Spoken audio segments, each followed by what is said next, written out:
देहरादून के जिस boarding school में दिव्यांग दो सगे भाइयों के साथ मारपीट और यौन शोषण का मामला सामने आया था, अब उस बोर्डिंग स्कूल से जुड़ा एक और बड़ा खुलासा हुआ है, जिस पर देहरादून डीएम ने कार्रवाई के निर्देश दिए हैं। देखिए रिपोर्ट। दून के बोर्डिंग स्कूल में यौन शोषण का मामला, दिव्यांग भाइयों के साथ मारपीट और यौन शोषण। बोर्डिंग स्कूल को लेकर हुआ एक और बड़ा खुलासा, डीएम ने दिए कार्रवाई के निर्देश। देहरादून के कोतवाली पटेल नगर क्षेत्र में कारगिल चौक के पास बोर्डिंग स्कूल में दिव्यांग दो सगे भाइयों के साथ मारपीट और यौन शोषण का मामला सामने आया था, जिसमें पुलिस ने बोर्डिंग स्कूल के एक अटेंडेंट को गिरफ्तार कर जेल भेजा। लेकिन अब इसी बोर्डिंग स्कूल से जुड़ा एक और चौंकाने वाला बड़ा खुलासा हुआ है। जानकारी के मुताबिक बोर्डिंग स्कूल बिना मान्यता के ही चल रहा था, जिस पर अब देहरादून डीएम ने समाज कल्याण विभाग को कार्रवाई के निर्देश जारी किए हैं। इसके अलावा अब बाल आयोग भी ऐसे प्ले स्कूल और किड्स स्कूलों पर सख्ती करने जा रहा है।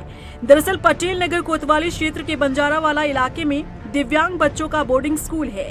इस स्कूल में दो सगे भाई पढ़ते हैं जो दिव्यांग हैं। आरोप है कि स्कूल का एक अटेंडेंट इन दोनों भाइयों का यौन शोषण कर रहा था। अटेंडेंट पर दोनों दिव्यांग बच्चों को लोहे की रॉड से पीटना, पेट में लात मारना और सिगरेट से दागने का आरोप लगाया गया। अब इस बोर्डिंग स्कूल को लेकर जानकारी उजागर हुई है कि ये स्कूल बिना मान्यता के ही चल रहा था। जांच में सामने आया कि बोर्डिंग स्कूल संचालक पहले किसी एनजीओ में काम करती थी। इसके बाद अपना एनजीओ शुरू कर सोसाइटी बनाई और उसका रजिस्ट्रेशन कराया, लेकिन संचालिका ने बोर्डिंग स्कूल चलाने के लिए समाज कल्याण विभाग को आवेदन भेजा और इसी बीच बोर्डिंग स्कूल खोल दिया। यही कारण है कि बोर्डिंग स्कूल में सिर्फ 3 बच्चों का ही दाखिला हो पाया।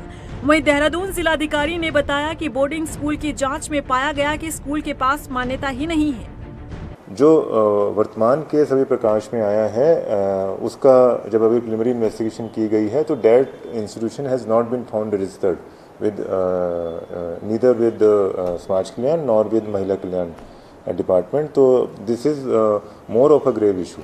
तो इस तरह की संस्थान जो किसी भी नियमों के तहत संचालित नहीं हो रही हैं, रजिस्ट्रेशन नहीं करवा रही हैं, उन पर तो सख्त से सख्त कार्रवाई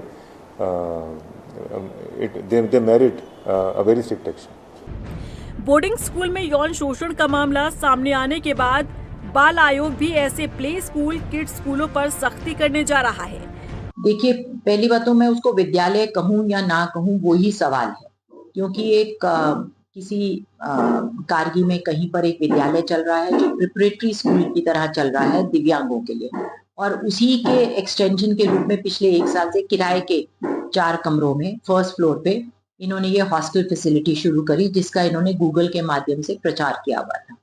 लेकिन वहां जाकर मुझे हॉस्टल जैसा कुछ भी वहां पर नजर नहीं आया। बहुत डिंजी कमरे थे, ना रोशनी ना लाइट, और जो रख रखाव था वो भी बहुत शैबी था, मतलब सफाई के नाम पे।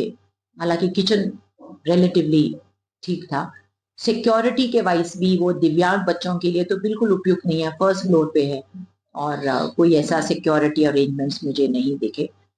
तो पहला सवाल तो ये है कि हम छात्रावास कैसे चला सकते हैं बिना किसी अनुमति के। जिस तरह से राजधानी के बोर्डिंग स्कूल में दिव्यांग सगे भाइयों के साथ मारपीट और यौन शोषण का मामला सामने आया है, इसके बाद जिला प्रशासन और बाल आयोग सख्त नजर आ रहा है। अब देखना होगा कि इन दोनों विभाग के द्वारा कार्रवाई करने के बाद ऐसे बोर्डिंग स्कूल पर कितनी लगाम लग पाती है। रफ्तार मीडिया के लिए देहरादून से हिमांशु चौहान के साथ ब्यूरो रिपोर्ट।